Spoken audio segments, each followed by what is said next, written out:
The air tasted like rot and old gasoline, thick enough to chew. We were Bravo 6, 7 ghosts in the Ia Drang Valley, operating so deep into the triple canopy that the sky was just a rumor. Before the 15 minutes, we thought we were gods. Sergeant Kale, a man whose face was etched deeper than a topographical map, had drilled that invincibility into us. We hadn't seen heavy action in 3 weeks, just humidity, leeches, and the oppressive, deafening silence that Vietnam specialized in. The jungle itself was a character, a malignant, breathing entity painted in a million shades of aggressive green.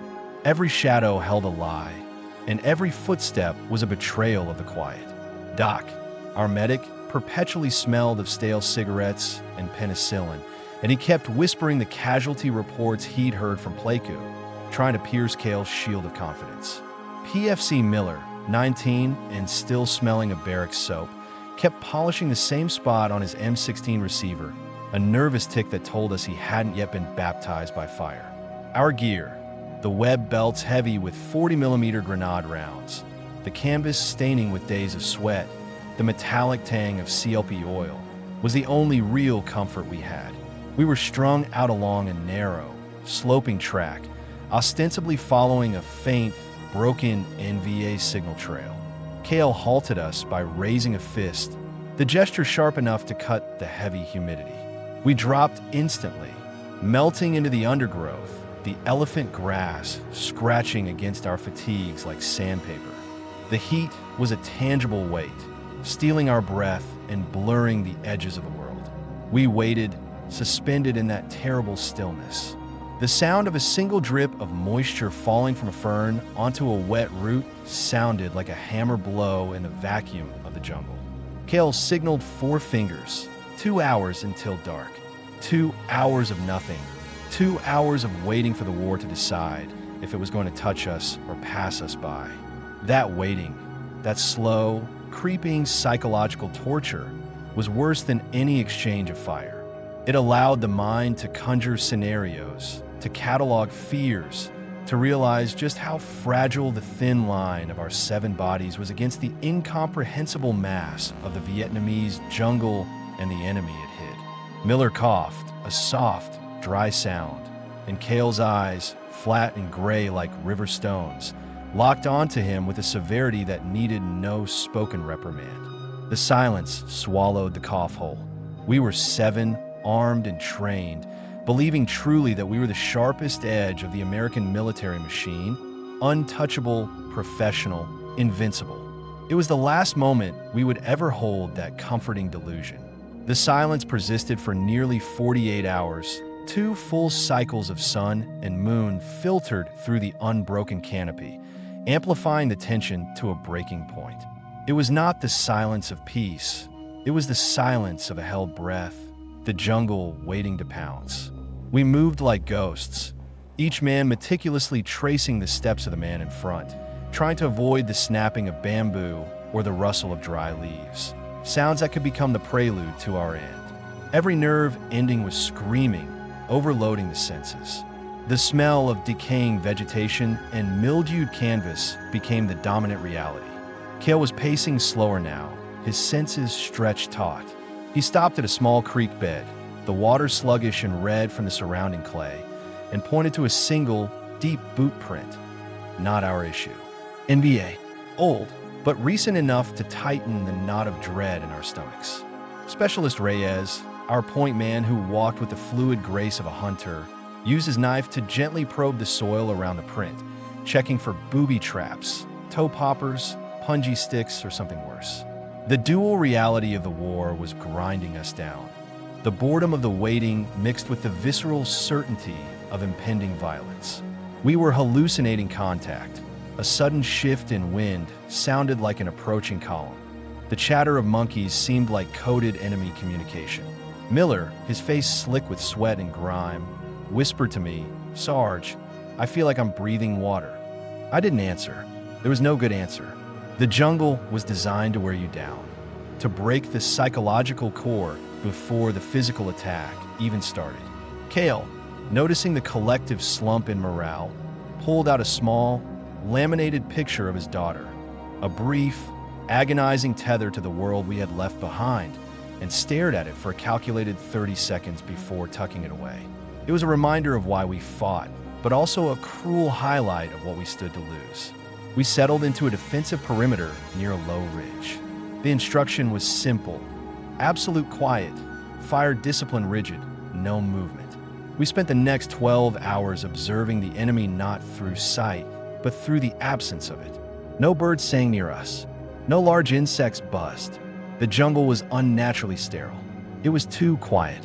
The true masters of this terrain were watching us, studying our habits, cataloging our weaknesses. This knowledge, heavy and cold, seeped into our bones. Reyes finally put down his knife, his eyes meeting Kale's. Reyes didn't need to speak. The message was clear. They were here. The air grew heavier, turning from humid to suffocating. We were completely surrounded by invisibility. Our invincibility was beginning to chafe. The shift from oppressive boredom to existential terror was triggered by the smallest of sounds, a sound that outside of this context would have been utterly meaningless. A small piece of dry bamboo, roughly the size of a man's thumb, snapped about 20 meters off our left flank. The sound was distinct, unnatural, too loud in the vacuum of the waiting jungle. It wasn't the wind. It wasn't an animal. It was a misplaced step. Kale's entire body went rigid, transforming instantly from a weary man into a coiled spring. His eyes scanned the dense foliage, the movement of his head minuscule, controlled. The invincibility we clung to evaporated in that split second. This was it. The waiting was over. This was the moment the war had been building toward. We didn't need a complex signal. The sheer unnaturality of that sound was the signal.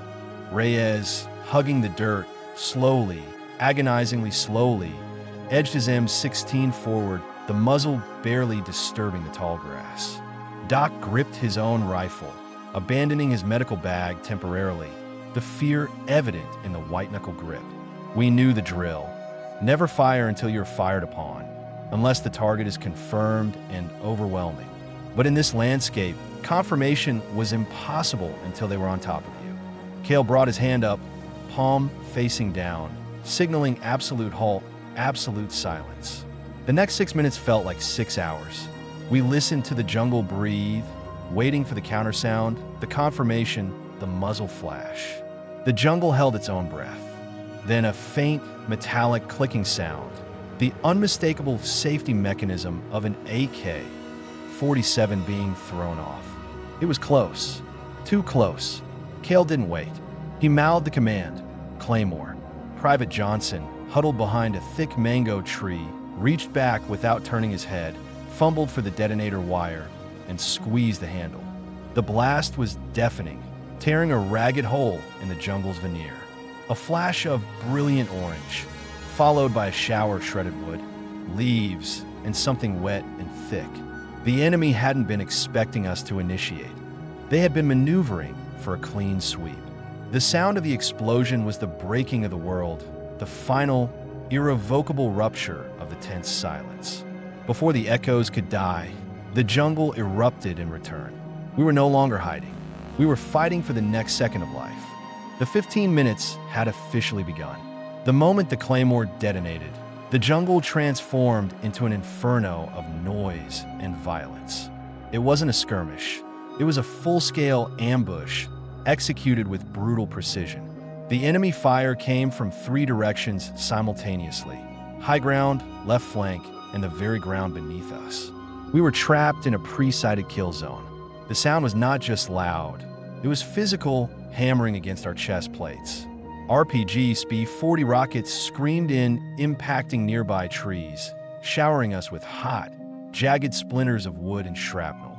The air filled instantly with the acrid, metallic smell of cordite and pulverized earth. The invincibility shattered like glass. Within the first 30 seconds, 3 of our 7 were down. Johnson, who had fired the Claymore, was struck immediately by a burst of AK fire that stitched across his torso, throwing him backward against the tree. His eyes were wide and unseeing, staring up at the non-existent sky. Kale screamed commands into the noise, his voice raw and desperate. trying to impose order on the chaos. He threw a white phosphorus grenade toward the ridge line, the thick, choking smoke briefly blinding the enemy positions. We laid down suppressive fire, emptying clips, the brass casings raining down, steaming in the wet earth. The M60 light machine gun, manned by Sergeant Ruiz, opened up with a furious roar, tearing apart the dense bamboo cover opposite us, carving lanes of visibility, but drawing immense retaliatory fire.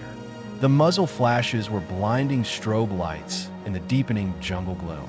We were fighting shadows that moved with impossible speed, silhouettes that knew every dip and route. Miller, curled beside me, was firing wildly, not aiming, just trying to fill the air with lead, his face a mask of pure, primal terror, the soap smell replaced by the stench of panic and gun oil.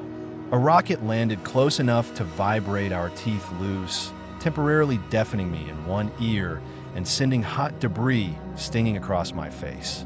We weren't maneuvering. We were simply trying to hold a 6-foot patch of ground against an overwhelming wave.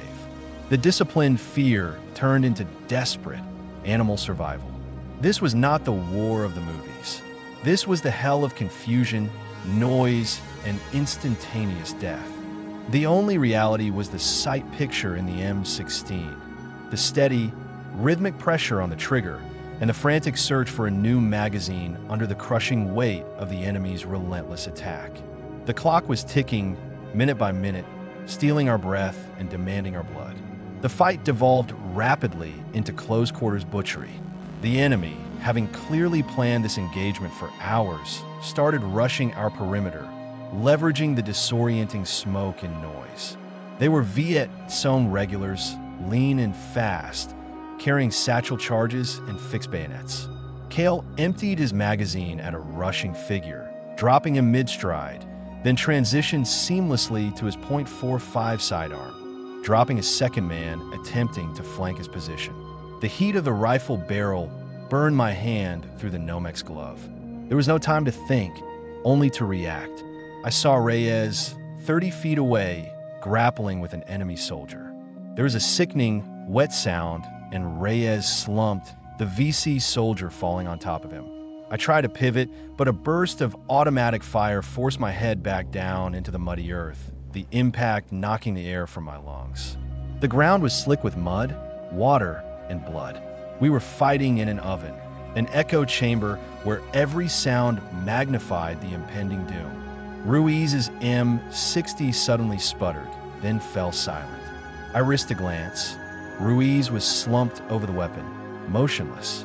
His position, previously the anchor of our defense, was now a breach. This was the moment the invincible illusion completely disintegrated. We were not gods. We were meat. The VC pressed the advantage, crawling through the tangled roots and dense vines, using the bodies of their fallen comrades as shields. I saw PFC Miller throw a grenade, a panicked, ineffective toss, and then freeze, his eyes locked on something I couldn't see. I roared his name, but the sound was swallowed by the din. I managed to reload my rifle, the magazine swap feeling clumsy and slow in my shaking hands. My vision tunneled. The only thing that mattered was the muzzle flash coming from the darkness and the need to extinguish it. Kale, recognizing the critical danger of Ruiz's down position, executed a terrifying dash across open ground, diving behind the M60, ripping the dead man's hand from the trigger, and immediately resuming fire, a primal, defiant scream escaping his lips. He poured a stream of tungsten into the enemy, buying us perhaps 60 more seconds. But the objective had changed. Survival was no longer assured. It was a desperate gamble paid for in the bodies of our friends. The stench of burned human flesh mixed with the gunpowder, a smell I knew would never leave my memory. We were drowning in a wave of sound and death, 2 minutes into the ambush, and already more than half the squad was gone. The decision point arrived wrapped in a shriek of incoming rounds. Kale, having stabilized the M60 position, realized they were not going to stop. The enemy was using heavy base of fire and rapid flanking maneuvers, cycling fresh troops forward. This was a dedicated annihilation mission. Kale's voice cut through the static in my head. Disengage. South slope. Now, the command wasn't about holding the line. It was about saving the few remnants of Bravo 6. But as we scrambled to pull back, utilizing the chaos Kale's M60 fire created, the impossible happened. Miller was not following. He was pinned behind a thicket of razor wire and thorns, trying to provide cover fire, but his position was isolated, vulnerable. He was shooting accurately now, the terror replaced by a cold, desperate focus, but he was alone. Kale, halfway to the designated rally point, saw Miller's predicament. The jungle blurred the lines between the professional soldier and the protective older brother. To go back for Miller meant risking the lives of the 3 remaining men, including Kale himself. To leave Miller meant abandoning the core contract of Brotherhood that kept us sane in this insane war. I watched Kale hesitate for a fraction of a second, his combat instincts battling his soul. Is survival only measured in heartbeat counts or by the weight of the men you leave behind? The question hung, unspoken, amidst the ripping sound of automatic fire. Kale didn't choose the mission. He roared, "Cover fire! I'm going for him!" He dropped his weapon, snatched a handful of smoke grenades, and sprinted back toward the kill zone. I laid down as much fire as I could, focusing on the muzzle flashes in Miller's direction, emptying my magazine in a desperate attempt to give Kale the milliseconds he needed. The smoke blossomed thick and white, obscuring the battlefield. The sound of Kale's boots splashing in the thick, bloody mud was the only non-gun noise I could hear. The entire retreat hinged on this insane act of self-sacrifice. If Kale failed, we were truly finished. If he succeeded, he would drag not only Miller's body, but also a heavy debt of guilt back through the jungle. The minutes were slipping by, each one stealing a piece of our humanity, proving definitively that we were anything but invincible. The rescue attempt was brutal, fought in a choking haze of white phosphorus and M79 smoke. Kale reached Miller's position, throwing himself over the younger man just as a new wave of enemy soldiers crested the nearby mound. He didn't speak. He just grabbed Miller by the harness and dragged him violently backward, away from the perimeter, scraping him through the sharp, unforgiving bamboo. Miller, finally jolted back to panicked awareness, managed to fire his last few rounds backward as he was pulled. The enemy fire tracked them mercilessly. We could hear the thud-thud-thud of rounds hitting the thick trees around Kale and Miller, too close. The VC were pressing hard, knowing they had inflicted a crippling blow and smelled blood. They were ghosts utilizing tunnels and spider holes, appearing and disappearing with horrifying speed. I saw one man emerge from a hole directly behind the position where Doc had been hit earlier, firing his carbine point blank. Doc was already dead, but the enemy was determined to finish the job. We were fighting against an enemy that understood the land as an extension of their own bodies, while we only saw it as an obstacle. This realization was the true poison of the war. We were technologically superior, but fundamentally, hopelessly outmatched in knowledge and commitment to the terrain. Kale finally managed to drag Miller back toward the south slope, where I was waiting with the last 2 remaining men, both wounded but mobile. Miller was weeping now, silent tears streaking clean lines through the grime on his cheeks, the sudden return to safety overwhelming his young system. Kale was bleeding from shallow graze on his arm, but his face was set stone. We had to move. We threw the last of our fragmentation grenades to discourage immediate pursuit and started a stumbling, panicked withdrawal down the slope. The ground was steep and treacherous, littered with vines and the unseen traps of the jungle. Our pace was slow, agonizingly so, weighted down by the wounded and the psychological shock. We looked back one last time at the small patch of jungle where we had been ambushed, a patch now marked by the carnage, a patch that had consumed the majority of our squad in under 10 minutes. The invincibility was gone, replaced by a hollow, sickening emptiness. The retreat was less a tactical withdrawal and more a frantic scramble for self-preservation. The jungle, which had been silent before the fight, now seemed to actively conspire against us. Every vine tripped us, every thicket slowed us down, and the persistent, harassing fire from the enemy kept us running blind. We crashed through the undergrowth, adrenaline masking the pain of torn muscles and bloody scrapes. We were down to 4 effective fighters: Kale, myself, Miller, and Private Torres, who was bleeding heavily from a shrapnel wound in his leg, forcing him to rely entirely on Kale's support. We needed air cover, extraction, anything to pull us out of the enemy's pocket. Kale wrestled the heavy field radio from its harness. The radio operator was one of the first casualties and frantically tried to establish contact. Static and garbled voices answered him. The triple canopy was choking the signal. He screamed our coordinates, the words raw and laced with desperation, ignoring the heavy breathing of the surviving men. Bravo 6 is compromised, taking heavy fire. Break. Bravo 6 is critically compromised. The minutes stretched into an eternity of running and falling. The enemy close behind, shouting orders in Vietnamese that sounded like mocking laughter. Then, faintly, a sound that cut through the jungle din.